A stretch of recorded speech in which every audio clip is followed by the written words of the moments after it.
Welcome back to Biz Wire. To open up Marketplace, our second half begins with news that the U.S. has promised to help China implement stricter vehicle emission standards. Last week, the White House announced details of a commitment to help China address its chronic air pollution problem. The announcement was made at the conclusion of Vice President Joe Biden's visit to China.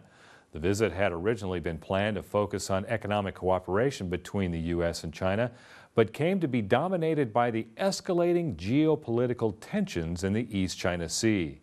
The new agreement outlines a pledge by the U.S. to give China technical assistance to implement a new round of vehicle emissions standards known as China 4, which would require cars to have filters that capture the particulate matter that contributes to heavy smog. This measure is said to be in line with President Obama's Climate Action Plan, a strategy released in June to tackle greenhouse gas emissions. China is the world's #1 emitter of greenhouse gases, with the U.S. a close second. Experts say joint action between the two countries provides the biggest hope for tackling global climate change. According to figures from the China Ministry of Public Security, passenger car ownership in China reached 120 million by the end of 2012. If current growth rates continue, this figure is projected to top 200 million by 2020. Many cities in China have been placing restrictions on vehicle sales in order to tackle the choking air pollution that has plagued many urban areas.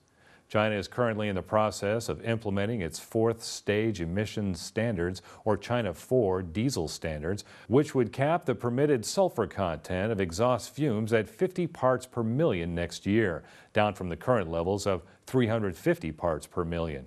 China 5 standards for diesel and refined gasoline will then be rolled out, which will further lower the sulfur content limit to only 10 parts per million. This standard would equal the current European standards and be stricter than those in place in the U.S. However, this standard will not take effect until 2017.